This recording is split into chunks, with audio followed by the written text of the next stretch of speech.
Alright, what's up folks? Jorge Anito here. Welcome back. Thanks for stopping by. Today I want to do a quick deck review on Chris Ramsey's first V2 playing cards.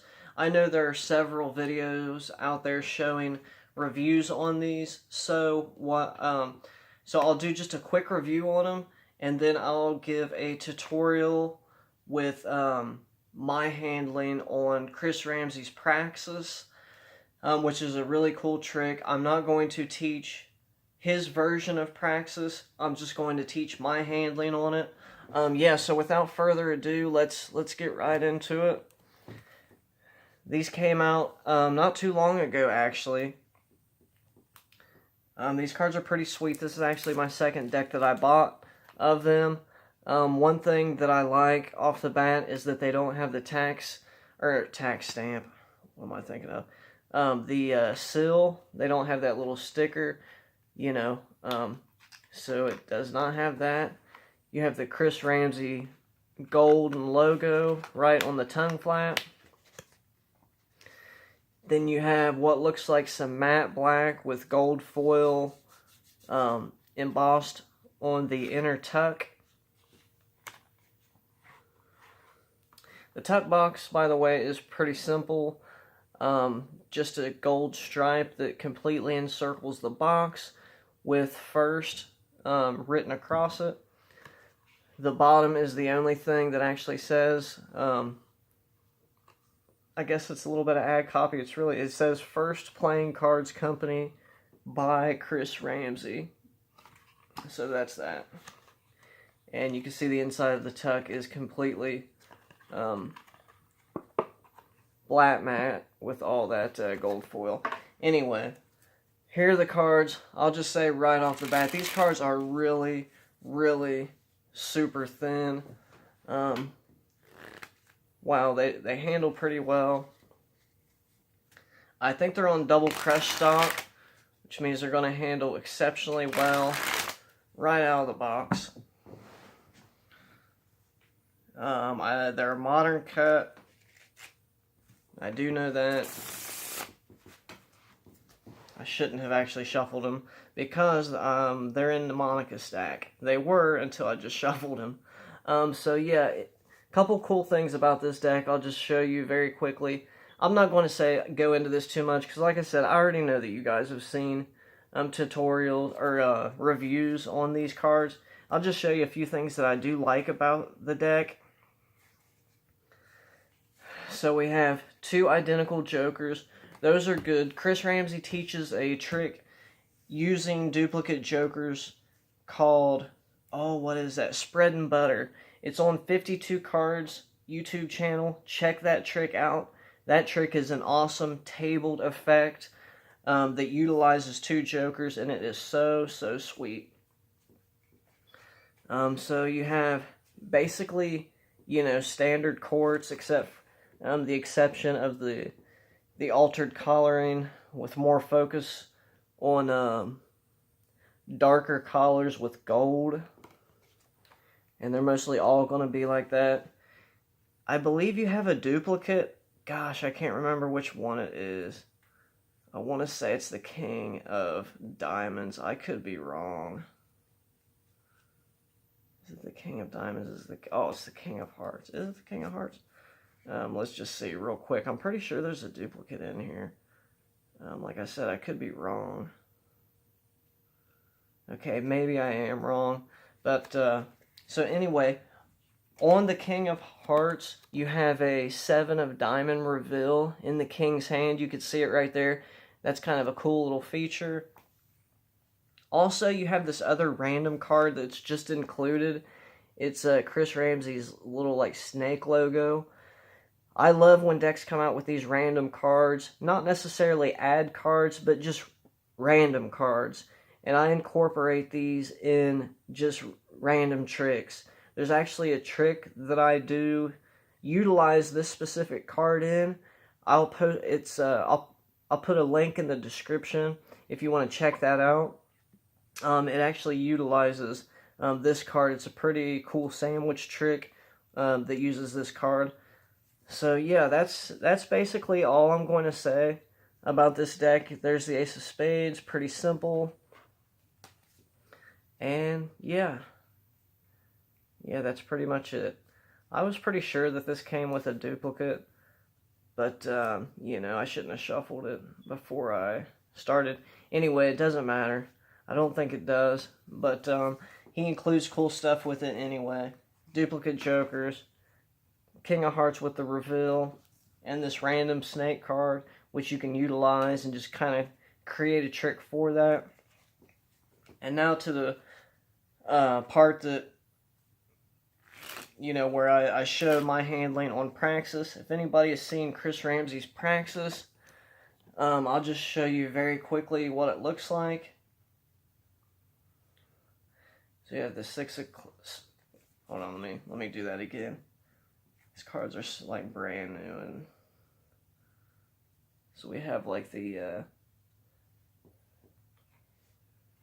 Seven of Hearts. I probably flashed there. Oh crap. So anyway, let me do that again. The idea is to fan out some cards, show the cards. You have the Queen of Clubs somewhere in the deck right there. It's found its way to the top.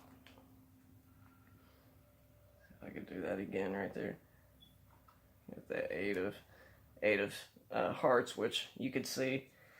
Basically, this is what happens. Like I said, I can't teach Chris Ramsey's version of it. But what you do is you fan the cards out, about maybe 10 to 15 cards, whatever you're comfortable with. And what you want to do is maintain pressure on this card that you're going to control. So it's going to be the 3. Now you'll notice that I'm holding the other cards intact with my forefinger. This card is only held up by my middle finger. So what that allows me to do is when I come this way with it, I just release pressure on that. And it flies down just like that. Now the way Chris basically teaches, he has a way in which he, you know, will control that to the top. This is not that way. I want to reiterate, this is not the way Chris does. This is basically a finger palm. If you'll notice, that is in a middle finger palm. And if I just remove all these cards, you could see that it's in a finger palm. He teaches it a different way. This is my handling because the handling that he teaches was difficult for me, so I had to modify it a little bit. And anyway, this makes it just a little bit easier and easier for me to handle, basically. So I just throw it in a finger palm just like that. And you may think, well, that's kind of risky. But when you have all these other cards in your hands like that, nobody's going to suspect anything. You see what I'm saying? And so the important thing to do is, like I said, I just use a minimum of like 10 to 15 cards. Make sure that this last card is only maintained by this middle finger. Because if it's maintained by both of them, it's not going to fall. It has to be, the middle finger has to be the only finger that is holding that card in place, and it's always going to be the last card, and you're going to control that. When you come this way, that's when you release pressure. Right when you're out of sight, that's when you release pressure. Just like that. I'll do it one more time. And as soon as it drops, I use the ring finger to kick it up. The middle finger grabs it. It's already in finger palm. I could take that out. It's in finger palm. This happens so easily. It may sound kind of difficult to do. It is so easy. It is really easy, and it happens so fast. That's what it looks like. And like I said, that's the only thing. The middle finger and this part right here, the flange or whatever Daniel Madison calls that part of the hand, he thinks that's what it is. That's the only part that's keeping that card from falling. And your forefinger, obviously, and thumb is what's keeping the other cards up. Middle finger and the palm of your hand's keeping that other card that they just saw pinched right there. And here's the trick. Here's the control. So once you have it in the finger palm position, I think that's what you call it. I'll just do it like this. You kick it up with the ring finger. Obviously, it's going to be down. You want to keep it at eye level. When you put the cards in there like that, I just keep it in finger palm, and all I do is slowly, it's just like I'm placing this deck in this hand, and I'm kicking it up, and I've placed it on top, just like that.